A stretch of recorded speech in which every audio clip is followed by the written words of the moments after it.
Shalom. Shalom. Sudah lapar? Oh, sudah kenyang ya. Langsung lihat saya semua ya. Oh ya. Langsung kaget gitu. Ya, berarti dikasih Tuhan.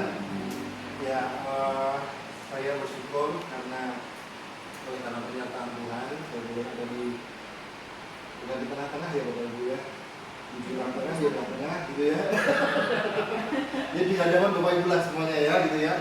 Saya boleh bersyukur bisa bertemu semuanya karena biasanya kalau bertemu hanya keluarganya Bu Koni gitu ya, keluarganya Pak Teji ya, keluarganya Pak Didi sekali ya Pak ya. Yang diputus Pak Isa. Saya datang juga Pak.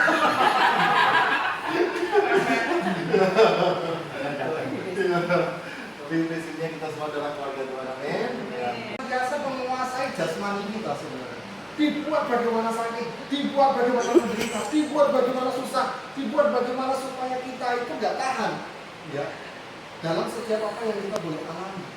Namun satu hal yang menjadi sebuah bagian yang harus kita mengerti, ternyata orang yang datang dan dia ke gereja, di saat mereka boleh hidup dalam wacana, mereka tidak pernah dilepaskan dari namanya dari ikatan wacana sebelum orang itu tersebut mengalami Tuhan di dalam diri. Nah, saudara yang dikasih Tuhan, Tuhan berkata kepada seseorang. Di situ ada seorang perempuan yang telah 18 tahun, 18 tahun saudara. Ngeri kan ya? Dan itu yang menjadi sebuah hal yang dimana seseorang mengalami kata kuasa roh jahat. Di saat dia tidak bisa membereskannya, disitulah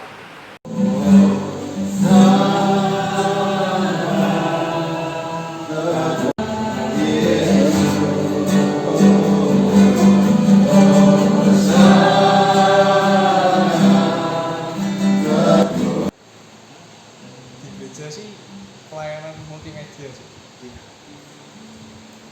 Jadi lebih kalau panitia tuh lebih plong aja. Ketinggian plong. Kenapa plong? Soalnya melayani Tuhan. Sudah berapa lama Pak melayani?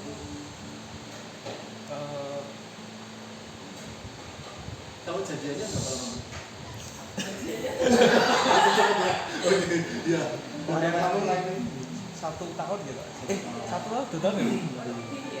Lebih ya? Yang membuatmu termotivasi untuk melayani? Aku juga pelayanan. Jadi termotivasi buat melayani Tuhan. Tadi yang pertama kan ya, tadi dua. Oke ya. Oke. Iya. Dari saya jadi aku bagian.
Saudara yang dikasih Tuhan, kita tahu bahwa hari ini adalah sebuah hari yang spesial bagi bangsa Indonesia, di mana ini adalah sebuah pasti semuanya tidak akan pernah menyukai. Kita lihat, ya kan?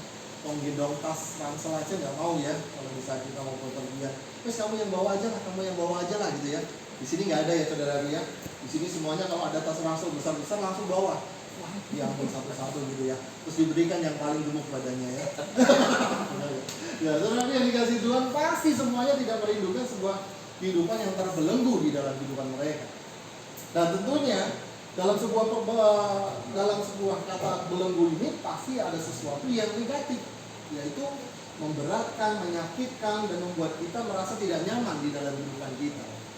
Namun apa yang terjadi dalam sebuah kehidupan seorang perempuan yang notabene dalam tanda kutip dia adalah seorang aktivis gereja? Bukan hanya aktivis saja ya, mereka seorang perempuan itu adalah orang yang setiap hari hidupnya dalam sebuah rumah ibadah. Dia boleh terbelenggu dengan apa yang namanya sebuah ikatan kuasa gelap, roh jahat, saudara. Ya, ternyata kalau kita boleh melihat apa yang terjadi, saudara yang dikasih Tuhan. Ayat yang 10 berkata, pada suatu kali Yesus sedang mengajar dalam salah satu rumah ibadat pada hari Sabat. Satu keteladanan Yesus yang disampaikan kepada kita menjadi satu teladan bahwa jangan sampai kita meninggalkan hari Sabat.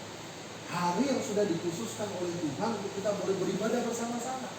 Tentunya saat-saat pandemi ini memang kita tidak bisa secara khusus kita masuk dalam rumah ibadah yang kita boleh sepakati untuk kita beribadah kemana, karena banyak gereja-gereja juga masih belum membuka secara offline gitu ya.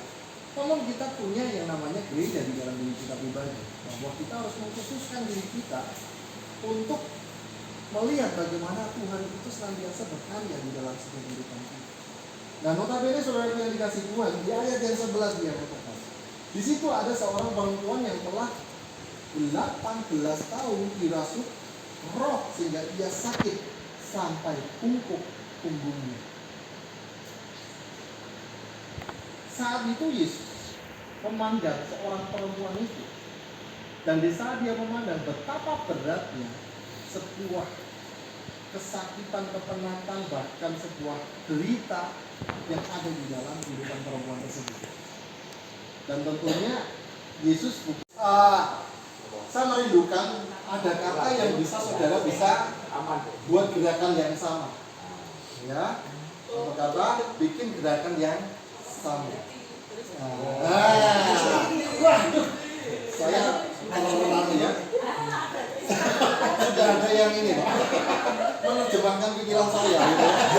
Luar biasa Pak.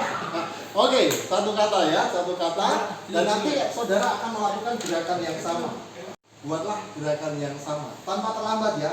Saat saya bilang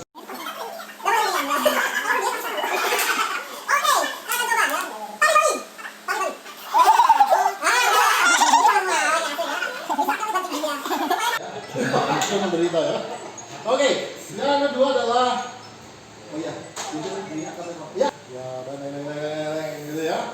Kata kedua adalah kata. Oke, saya sekarang seriusan. Dan tadi bercanda Pak saudara.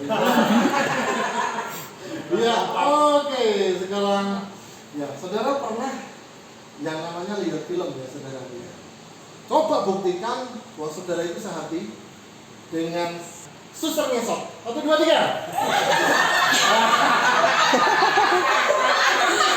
Ada yang ini, ada yang ini. Belum sehati ya Pak?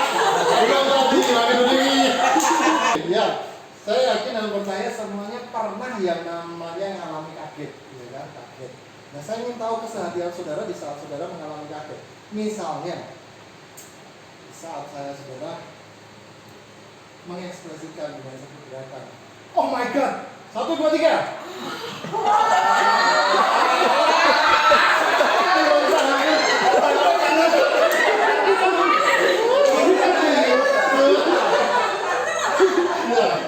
Sudah benar semua ya. Dan habis itu kita akan tutup di dalam doa ya, karena tadi sudah ada yang menanyakan jam berapa Pak kita selesai. Enggak kok. Oke ya semua, habis satu lagi sebagai tanda pertanyaan.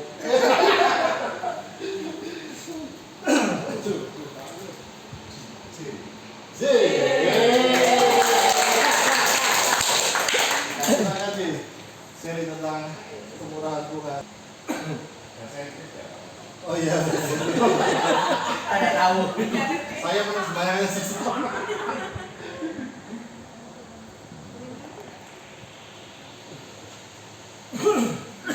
Bahasa Inggris boleh. Ya, bahasa Inggris apa? Boleh, pokoknya. Ya, kalau bahasa Inggris semakin lama. Tindakan saya katanya ya udah cukup. Ini kan kita udah main-main dan udah itu, nah kan tinggalin. Nah aku tanya sebelum Tuhan tinggalin saya, ya aku nggak tahu gimana. Tadi saya tanya Tuhan, saya ketemu kamu lagi, saya bisa ketemu kamu nggak? Nah Tuhan kata bisa. Saya Tuhan tinggal aku sendirian.